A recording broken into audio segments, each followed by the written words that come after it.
Hi, I'm Andrew Dubber. I'm Director of MTF Labs, and this is the MTF Podcast. Siavash Mahdavi is someone with an eye and an ear on the future.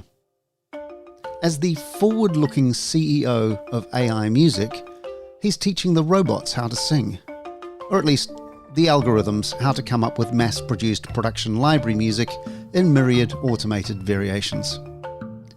When I spoke to him from his home in London, we'd not yet arrived in the brave new world of 2021. Everything was different. Donald Trump was the President of the United States, and, well, mostly just that.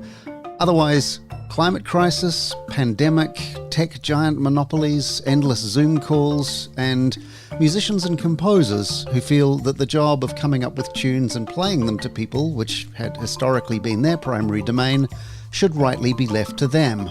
That was all pretty much then as it is today. But like it or not, music and how we make it, experience it, discover it, interact with it, all that does change over time, or at least the range of possible options continuously expands, hardly ever contracts, and the ratios are ever shifting. So I was interested to find out not so much why do AI people hate musicians so much, but more, what else can music be? Siavash Mahdavi, thanks so much for joining us for the MTF podcast today. How are you doing? Good. Yeah? Been looking forward to 2021. Right, yeah. You over it? Yeah. Well, it's funny because there's obviously no technical reason why magically January 1st the world's going to go back to normal, but I just feel there's so much sentiment and kind of willingness for next year to be so much better than this year, kind of from a global perspective, that I'm kind of convinced something is going to happen. It's kind of inviting disaster to say it could hardly be worse, though, isn't it? You know what? I have had the 2 times in my life, and they're quite sad stories, but the 2 times in my life when things have been really bad, and both instances involved people dying, where I did say to myself, literally in my head, things couldn't get any worse. And somehow with that day something worse happened. Wow. And I was like, bloody hell, so I would never wish that on anyone. Be careful. Well, let's hang on to the optimism for the year, but we'll talk about the personal story, even if if you prefer to skip over some of the darker bits, that's absolutely fine, but we will go there. But we should probably say who you are and what you do. So you're CEO of something called AI Music, which obviously puts it very squarely into our area of interest. What's AI Music? So at AI Music, we are looking at different ways of interacting with music. So we always saw music as, for me, one of the most creative art forms, and yet one where 99% of people consume in a passive, lean-back way. So unless you play an instrument or can produce or can sing, your interaction with music is to sit back and someone says, here's my song, and you go, I'm listening to your song, and that's all you get. And so what we were exploring is, can we shift music from what we call kind of static consumption of music to something more along the lines of dynamic co-creation, where an artist, a musician will make a song, but you decide how to interpret that song. So can you make the song a bit faster? Can you change the key to make it something you can sing along to? Can you change the genre to suit maybe your activity or mood? So that was the kind of the high level philosophy of the company. And then we went deeper into, okay, what does that actually mean? So can we make a product out of that? So we explored kind of shape changing music. We explored kind of creating kind of hyper customized remixes of songs so that, a song gets released, we can create 10,000 versions of that song and everyone gets their own super unique version to suit them. Some of the things we're doing now are essentially the same thing, but maybe a little bit more practical around kind of music beds for audio adverts. So can a brand they're launching a new phone, they're launching a new restaurant, whatever it might be, when they create an advert, have the music bed of the advert customize itself to the music you were listening to before the advert came in. And what does that do? So let's say you're listening to jazz, and then you listen to like Jazz FM or something, and then this advert pops in, which no one wants adverts anyway, but they're there, right? And they pay for the musicians, they pay for everything. Can that be like a jazzy version of the ad, so that you go, it wasn't as disruptive, So I can almost click along to it, might be that good. But also I feel the brand understands me more and wants to engage with me more, and I'm actually more likely to then buy the product. So that's one of the applications. I've got plenty more to talk about, but yeah, that's kind of one of the practical applications of the high level philosophy we have around kind of hyper customized music. To make ads less offensive. Yeah. Okay. Make them less offensive, less disruptive, yeah. Yeah. And when you hear AI music, particularly, like I talk to a lot of musicians, and the phrase AI music really makes them bristle because the assumption is that it's a replacement for creative musicians. Is that how you see it? No. So my background is in the AI bit, right? So I studied a master's in machine learning. This was back in 2002. So we're actually the first cohort at UCL in London that did this master's in machine learning. It didn't exist. I mean, AI has been around since like the 60s, 70s, but for some reason, no one thought to make it into an actual master's degree. So we're the first guys that did it then. And so I've always been fascinated by the role of automation and where AI sits and what can machines do better than humans, where can they support humans, and where do humans win? And that's always been really exciting for me. So actually I started my first company when I finished my PhD in machine learning in 2008. And there we used machine learning to automatically design objects that were then 3D printed, so like big 3D shapes, for a range of industries. And we focused on aerospace and Formula One and medical. And in those applications, the same challenge was there, right? So there are engineers who are also very creative. They might use a bit more maths, but I would argue that they're as creative as musicians, and they're designing very complicated things. So they might be designing a component for an aerospace engine that has to withstand high temperatures and lots of pressures and lots of other things, and it might take them months and months and years to end up designing and optimizing something. And we design software that you click a button, it understands all the constraints, and blah, blah, blah, it kind of ends up designing this thing. And we had the same kind of pushback. So, we're selling to an engineer who's listening to us and saying, hold on, so something that takes me 2 months to do, you do in 20 minutes. So then what do I then do? Right? Yeah. And in those instances, what we found, because that technology has been proven really successful.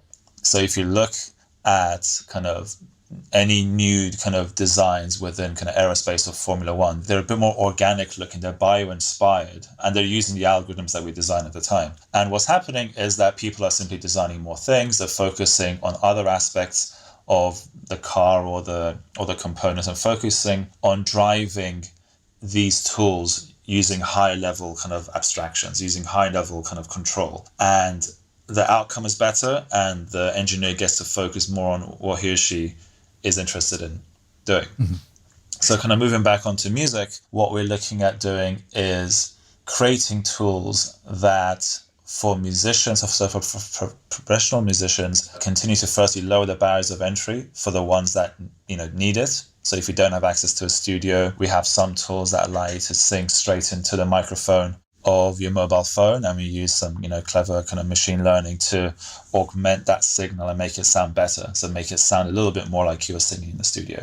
So that tool is purely just helping people lower the barriers of entry to kind of creating content. But also when it comes to kind of composition and to kind of creating assets, again allowing musicians to focus on more of the creative stuff and less on the searching, less on the mixing, less on the kind of production-y bits.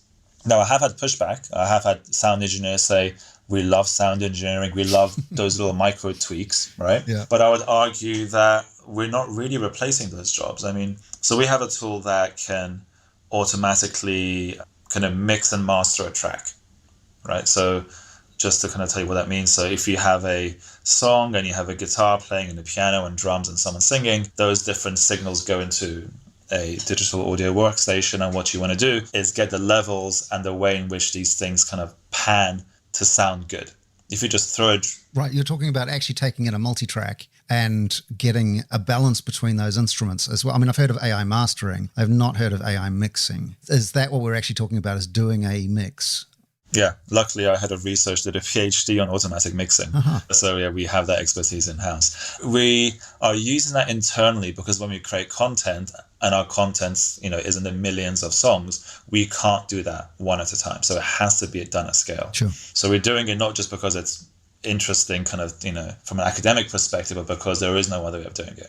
Now, having said that, if you look at, if you are releasing an album and you care about every micro detail of how something is mixed down, you'll probably still get a sound engineer to do that final mix down, right? And it's part of the fun and part of the process. So I don't think we're replacing those guys soon. But if you're creating, back to the original use case of, radio ads, and our technology, sausage factory music is what you're talking about. Well, no, it's I'm not gonna call it sausage factory music. No, it's less prominent. So if you think about it, a music bed for a radio ad is a music bed, right? The point of the ad is the thing on top, the person trying to sell you something. Yeah. The music is supporting that. So you're not going to go, oh, how crisp are those drums? How is the guitar coming through, right? If anything, it needs to be quite muted and in the background. So in those things, and when we do it at scale, so we'll work with a telecoms brand and they'll say, give us 200 versions of this advert. We're not going to spend like a couple of months making our way through every single version of that and, mixing all of those and listening to each one. We want to be able to press a button and it goes, boop, here you go.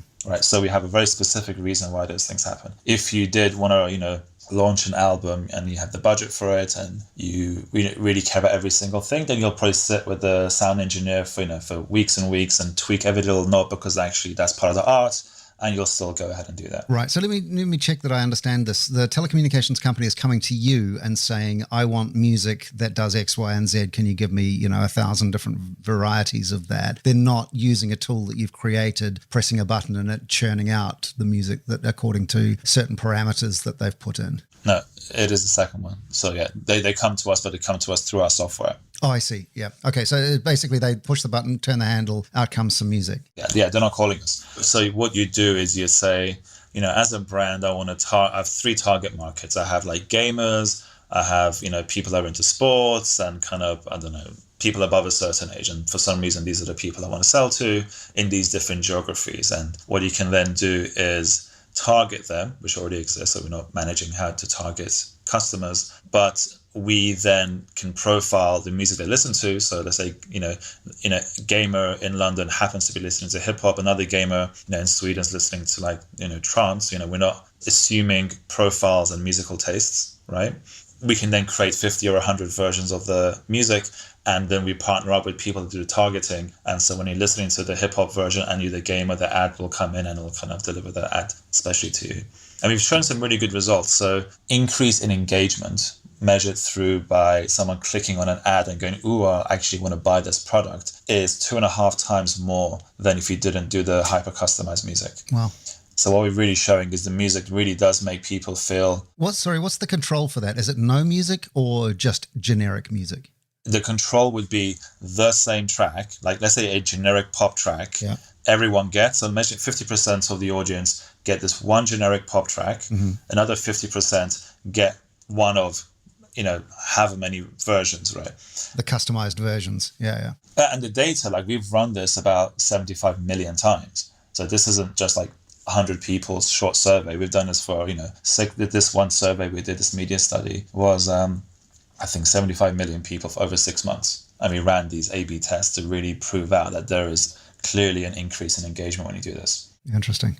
Just so we're clear, when you say machine learning, because you say machine learning a lot, what does it mean? What does machine learning mean? Yeah, absolutely. When you say machine learning, what do you mean by that? Because the reason I asked this question is because you started out by saying there are some things that machines are really good at. There are some things that can train them at, and there are some things that humans are better at. And the word learning suggests to me getting better at things. So presumably the things that humans are currently better at, they might not always be better at. Is that part of what you mean by machine learning? So the term machine learning is that the learning bit is about training the algorithm, right? So let me step back a bit. So we have, machines can do things really quickly, right? If you want to say, what's 2 + 2, it'll do it quicker than any human can do, right? It can do it a few billion times in a second, right? And that's how these, CPUs work. When you have hard-coded rules, right? So if X, then Y. So if, I'm moving forward and I see an obstacle, turn left. If I see something else, turn right. That isn't machine learning. That is heuristics and rules. There are a couple of ways I can make that system more intelligent, right? So if you move from a simple kind of robot on a table not colliding into objects, which you can imagine a toy from the 80s doing that, right? You put your hand in front of it, it goes, it stops and it turns, right? When you move from that to autonomous vehicles in the road, where you have different lighting conditions, you have rain, you have different road conditions, people jumping out of nowhere, different types of cars, glare, all those things. You don't just add more rules, because you're never going to come up with every single rule. So you can't say, if two people plus a pram coming this way, plus it's sunny, and you're going at 27 miles an hour, what do you do in that instance? Right. Because that's just going to compound into you're going to just have versions and scenarios that you haven't planned, and the whole thing's going to fail, right? What you instead do is you train the system. You give it examples of human behavior, for example. You can literally track a human driving, and it says, okay, so what I saw here is when inputs X, Y, Z, which was two people from the left, one person from the right, and this person did this. It starts to learn the system like a human would learn, right? So you can watch your parents drive a car, and you just slowly see, every time there's a zebra crossing, they tend to kind of slow down. They're not telling you, we slow down 30 meters before the zebra crossing. You just kind of feel that just seems to be what you do, right? And you have systems like that learn in those ways by taking inputs and outputs and working out how to map the two things together themselves, right? And that's the learning process. And then you reverse the equation and say, okay, now let's see what you can do. And then they'll try and do something. And then, so that's why training data is important. So when you train machine learning systems, you want to make sure the data is diverse enough so that the system doesn't make wrong assumptions. So for example, if I train an autonomous car only in California where it's really sunny, you go take it to Scandinavia, it's going to fail, right? For sure. Right, so you need to go, I'm going to train across all these different scenarios, all these different types of cars, different roads, different environments, and so these systems have that kind of learning. Kind of relating that back to music, if you're teaching a system how to make a song and all you do is send it deep house and say, here's what all this kind of trance and house stuff looks like, and then say, make me some jazz, it's going to come up with some really weird jazz, right? Right. So you have to expose these systems to these things. So that's what I call machine learning. A bunch of questions arising from that. Number one is, I can understand teaching a machine the rules of musicology. This is how chords are structured. This is how rhythm works. This is how harmonies operate. But the culture of music, like you mentioned different genres of music. Genres of music are not just alterations to the rules, they're cultural. How do you sort of get the computer to at least seem to understand the cultures of music? Okay, so with music, and this is the fun thing about music, is there is a lot of maths in music, right? It's all about frequencies. It's about kind of those ratios of those frequencies. There are music theory books, right? So I did I did classical musical training. And so, you do your grade 5 and grade 6, and these are okay, so here's what minor chords are like. Here's what a scale is. Here's what arpeggios are. And these rules, like any kind of other art form, are actual rules, right? You start with basic things, so the chords you hit with your left hand on the piano will be in the same key as a note you play in your right hand on the piano. If you do something else, it kind of sounds a bit wrong. Right? So you have these foundational rules that you don't really break. What happens as you become a better musician is you can start flexing these rules, right? So jazz is a really great example where you kind of shifted from, hardcore kind of classical, so Baroque and Bach. If you look at the rules they were breaking, they really weren't, right? You have to end, the final chord you hit in a piano sonata isn't the exact same. It's the kind of the root chord. It's the Amen resolution. Yeah, if you end up in the minor or in, everyone's I think it was the church would come after you or something, right? You literally weren't allowed to do it, right? And then you look at kind of slowly moving on to romantic music and moving on to kind of jazz, the rules, they don't go out the window, they become more and more complicated. So if you'd spoken to Miles Davis and said, okay, tell me about your rules, you'll come up with modal jazz and other types of kind of music that are extensions of how, from a classical foundation, right? So there is a way of teaching systems rules. But you can imagine if you teach something rules and teach your own the basic rules, it's going to be really constrained, it'll be really boring. You're never going to come up with a Bohemian Rhapsody, right? You then want to also allow freedom to explore. So a foundation of rules with the freedom to explore on top. So that's kind of the ways in which you kind of teach it music theory. Now, when it comes to the idea of genres, it's actually an interesting one, because if you don't think about it much and you go, how many genres are there? Some people might get like 10, right? But if you look at, like, for example, what we have at AI Music, I think we have like 120, and that's even then we're collapsing things on top of each other. Like, just when it comes to, like, house music, there's like big room house and deep house and tropical house and French house, and even within those, you say, okay, tell me exactly what deep house is. People, you ask 10 musicians, they'll tell you 10 different things. So genres are kind of annoying in a way, because there's a lot of, and this is the fun of music, right? You can cross-pollinate across genres and like have a hip-hop track that has lots of jazz or soul influence, right? And that's where samples and things can come into it. But we have to use the idea of genres because people want to search our content by typing those things in. So they'll say, give me some Latin pop in a major key with a guitar, and we need to kind of know what that means and then present them with what we think that means, right? Interesting. I mean, further questions arising from that. Okay, where do I start with this? So one thing that you said, I think that was really telling, more about you, I guess, than about music or about AI, is the phrase you used was something like, the fun thing about music is that it has lots of mathematics in it. And that sort of speaks to something about you, I think. Where does that come from for you? Where does this sort of interest in the kind of the precision and the science and the mathematics of it all being the fun part come from? Well, I guess my background is in engineering. I love physics, and if you give me any object, I'll try and like work out how it was made, and I'll like, tap it and scratch it and look at it. And so for me, understanding something allows me to appreciate it more, right? And with music, when I first learned there was maths in music, which wasn't, initially intuitive, that actually got me more excited. I was like, wow, so you're telling me I can work out how this piano sonata that I love to play was constructed, and even now I have piano lessons. I've been playing piano for 30 something years, but I still have this really great teacher that comes in once a week and just pushes me further and further. But what I love to discuss with them is, okay, so I can see something happening in this part of the piece. It seems to be a variation of what happened in the previous passage. And then we go, yes, you see, so now we're moving away from kind of, an arpeggiated left hand to kind of block chords, and it's moving here. And you can see how here, when we hit this top note here, that isn't the important note. The important note is the one before. This is just kind of this is a supporting note. And, and again, it's kind of breaking these things down adds to the beauty of it, because to me, the composer probably didn't think in that way at all. Right. They just played it and it sounded good. But the fact that we can then build up, reverse engineer all of this maths from underneath and go, wow, you just worked this out without really thinking about the maths, is what makes it exciting. You see what I mean? So the mathematical properties of the composition are intuited. They're inherent in the composer. They're sort of this inbuilt knowledge rather than a calculation that goes on at the point of creation.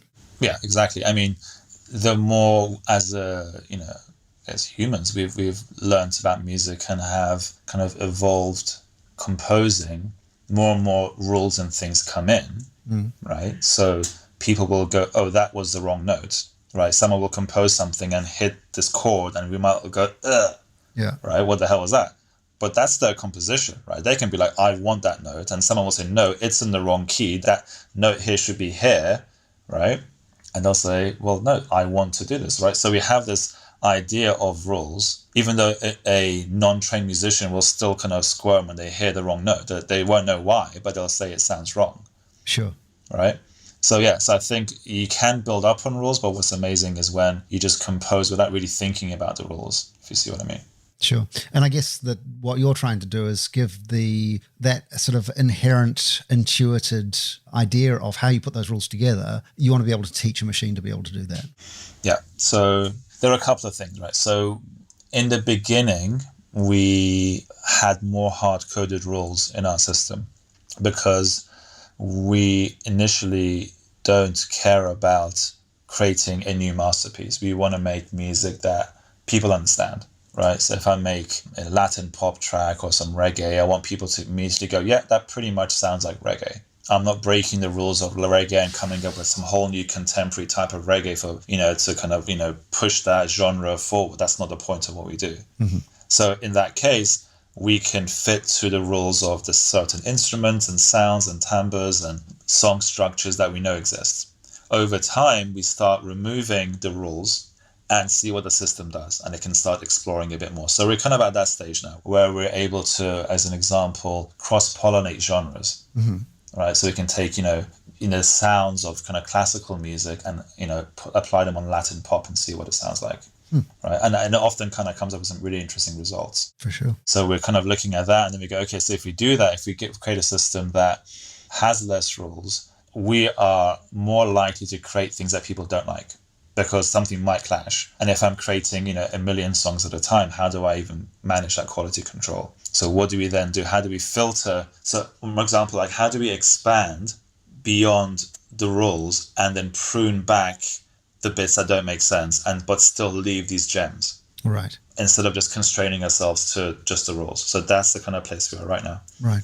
It's interesting because none of this sounds like what you started out saying was the point of all this, which was this sort of collaborative approach to listening to music. This idea that it's a co-creation. It does. I mean, customization and co-creation are not the same thing. So where does the co-creation part come into this? Sure. So what I've been, I guess, focusing on, the last while is around creating the underlying elements of a song. We then have something that sits on top of that we call the remix engine. And that's where the co-creation comes in. So that allows the end user, and that, could be just an individual that wants to have fun, all the way through to a big corporate that wants to make radio ads and anything else, right? To then interact with that music. So that's where they then sit on top and go, okay, you know what? I don't like this instrument. I want to remove it. I want to shift the genre. I want to make it faster. I want to change the key. I want to make the whole track start and stop within like 20 seconds. Because I want to use it for a video I want to post on Instagram, and my video is only 20 seconds long, and I don't want to just have a 20-second snippet of a track. I want to have a piece of music that almost sounds like it was made perfectly to the length of my video. Or I want a 1 hour long mix. So these are the kind of tools that then sit on top of the engines that make the assets. One of the fun things we're working on now is fully dynamic music that changes in real time. So the applications there would be in fitness, for example, where you might fit sensors of a smartwatch to the elements of the song. So as an example, we took the running pace of someone running and mapped that to the tempo of a song. And then we took their heart rate and we mapped that to the energy of the song. And so as you're running, if you're running slowly to begin with, maybe you listen to some hip hop. And as you kind of get faster and faster, it moves kind of like, into like house, and then like ends up in like drum and bass at 174 BPM. And your heart rate maps the energy level, because you could also like start sprinting in the beginning, but you're actually not tired yet. So it can still be quite subdued. But as your heart rate goes up, the energy level, so like the number of instruments that come in, the way they're kind of presented with each other all kind of expands, and you get that kind of thing. And that's quite a fun experience as well. So that kind of technology allows, an adaptation by the user that's actually unconscious. They're not actively controlling it by saying, make it faster. They're just running faster, and the thing is somehow adapting to them. So we're speaking to some fitness companies about that. We're speaking to VR companies, gaming as well. So, if you're playing games and the music just interacts with with your gameplay. So all the increased peril equals heightened music, I guess, that sort of thing. Yeah. Yeah. All those types of things. Yeah. Yeah. Interesting. It sounds very much like, and this is, I guess is the thing that musicians might hear as reassuring, is that you're creating music for having on while something is happening, not music for listening to. Do you make that distinction? So I would say we have ambitions for both. And we have a YouTube channel, for example, that is, you just listen to music, right? It's very basic because you can't do much with it because it's just running through YouTube. But it's we do have that. But if you look at music consumption of the last few years, so much of it is activity or mood based. I mean, if you look at playlists on Spotify, they're all around, is it music to study to? Is it breakfast music? Is it workout music? Versus it's just music that you listen to because you're going to sit down and listen to music. And I know my own musical kind of consumption has shifted. I go, okay, what do I want to experience? I want to calm down. I'm going to write a big email. Okay, I'll listen to some cool ambient music, for example. Or, I'm about to go upstairs and kind of exercise. I'm going to listen to, something higher energy to kind of motivate myself. So you always look at those things. So in that instance, musical kind of listening habits have shifted. And that's obviously a lot to do with our access to streaming and personalization versus listening to an album, which, unless the artist is of a very specific genre, can jump around, and so you get less control over what you do. Or listen to the radio, which again, unless you listen to a genre-specific radio station, you have less control. So here, because you have the minute control of every single kind of song you want to listen to, the activity and mood-based listening is something that's becoming much more prevalent. One issue arising, I guess, from customized and co-created songs is who owns it? Who owns the composition? Because it must exist. There must be something that you've wrestled with. Oh, yeah. Oh, and we still haven't solved it. So we don't need to necessarily own it, right? Because, music rights, I didn't even know the beginnings of how complex music rights are until I got into this company. Yeah, it's a wee bit thorny, isn't it?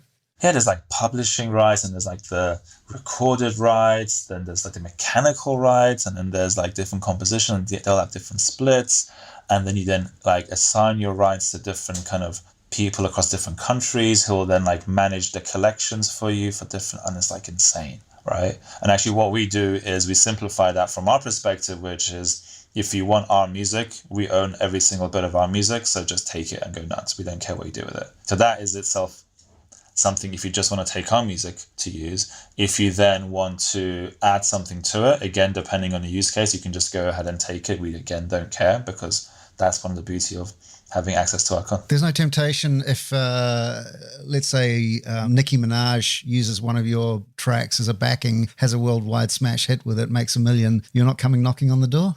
That's the thing, right? You have, that would be a good problem to have if we get to a point where we have, global artists taking our content and doing that. We may have to think about whether, we should have struck a better contract or a better deal in that instance. But it's not that dissimilar to sample packs, right? So, if you're making a track, you can go to, hundreds of websites and download, audio samples. There may be someone, playing an instrument, or maybe some kind of cool sound effect, and as part of the license fee, you get to drag and drop it into your song and do whatever you want with it. Then if you look at the, Yeah, but we're not talking about a snare hit, though. We're talking about a 3.5 minute produced song that's been mixed and mastered. I agree. It's different. Yeah. Yeah. So it does get a little bit complicated. But my question is not just do you own that, but does the machine own that? Presumably, if you're able to essentially churn out every possible combination of melody, harmony, rhythm, and just put it out there and go, now we own this, then basically nobody can compose new music anymore without the threat of a copyright challenge. Yeah, we actually did think of something like that in the beginning. Why don't we just do every possible melody, within a 16-bar phrase, how many possible notes are there? Yeah. Let's literally make every single version and just throw it out there. That's the copyright troll approach. Yeah, but so that the challenges with that is that copyright works a bit differently, right? You have to, it's not like patents where you say, I'm the first in, I get to claim my stake. Copyright is all around copying. So you have to prove that someone else heard that and copied you. So as an example, if I write a track that sounds just like Shape of You by Ed Sheeran, and I can prove that for the last 20 years I was stuck on a deserted island and didn't speak to anyone, I'm not infringing his copyright, which is different to patents, right? Patents, the influence needs to be there. Yeah, exactly. It needs to, the act of copying needs to be proven. Now, of course, what happens is we're in a world that's connected, and there's no chance of me being able to prove that I didn't listen to that. And so what happens is they go and listen to the acoustic similarities and what have you, and then it becomes more like a comparison. Mm-hmm. But the idea of just kind of churning out, a billion chord progressions doesn't actually get you what you wanted to get to, because you have to then show that people had access to every single version of those and somehow heard them to then be inspired to make their number one hit.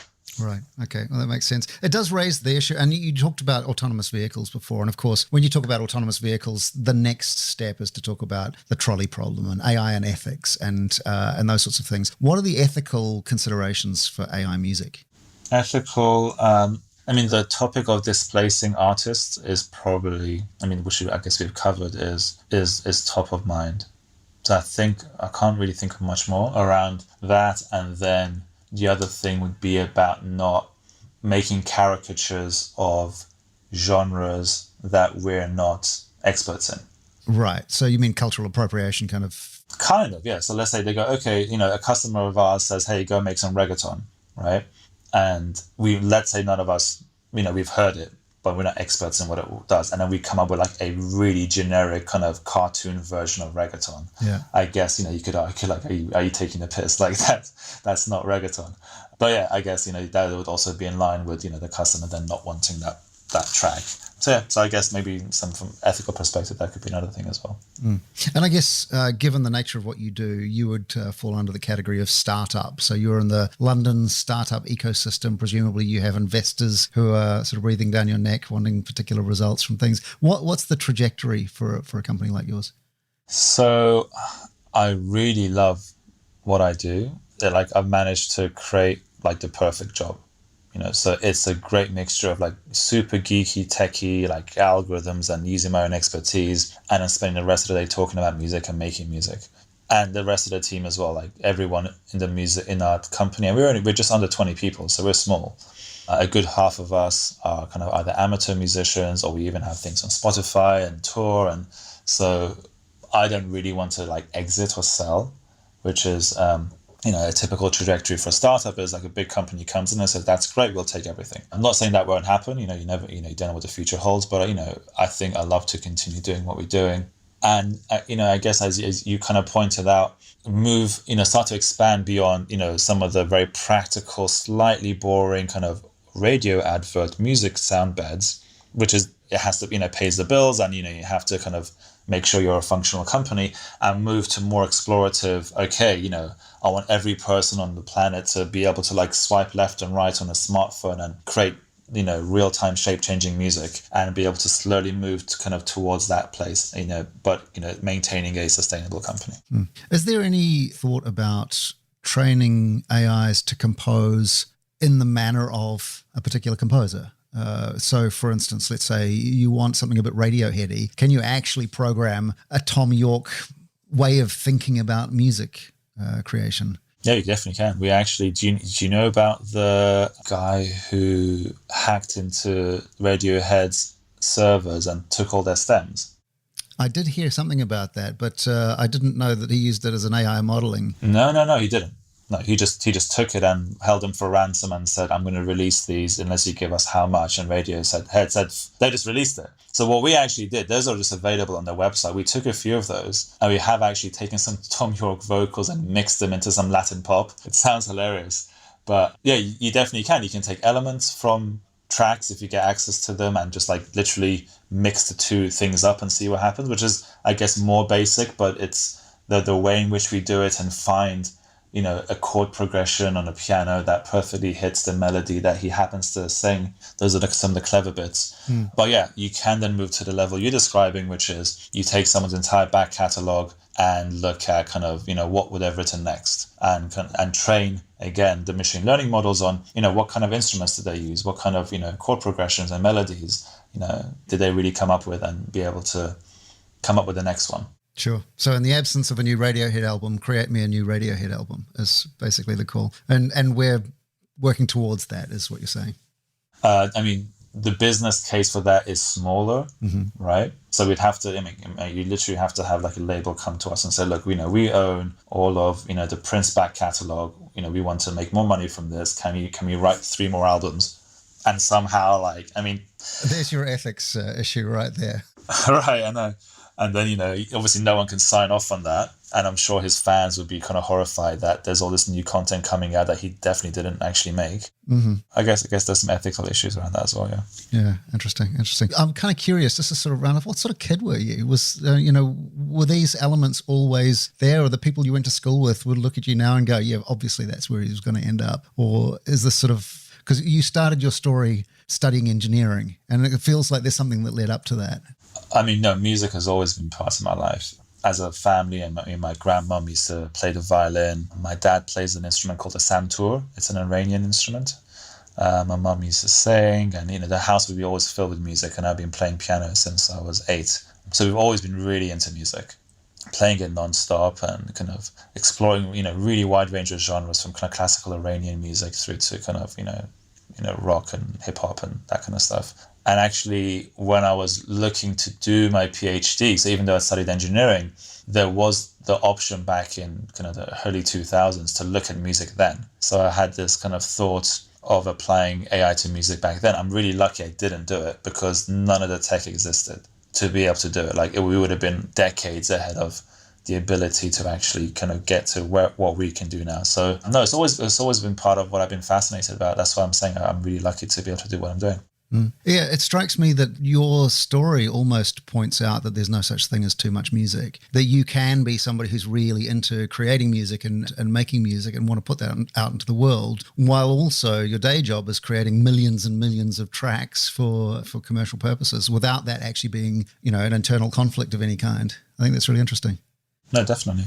I mean, if you think about it, every day 40,000 new songs get uploaded to Spotify, right? No one's listening to most of those, and we can't anyway. And so, the rate at which music is growing is far greater than any of us will ever be able to catch up with. So in that instance, there is already more than enough music, right?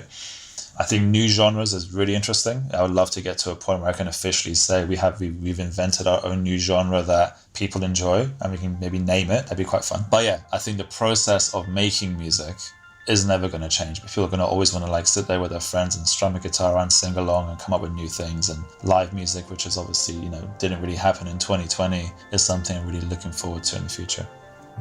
Brilliant. Siavash, thanks so much for your time. It's been really interesting. Great. Thank you very much. AI Music CEO Siavash Mahdavi.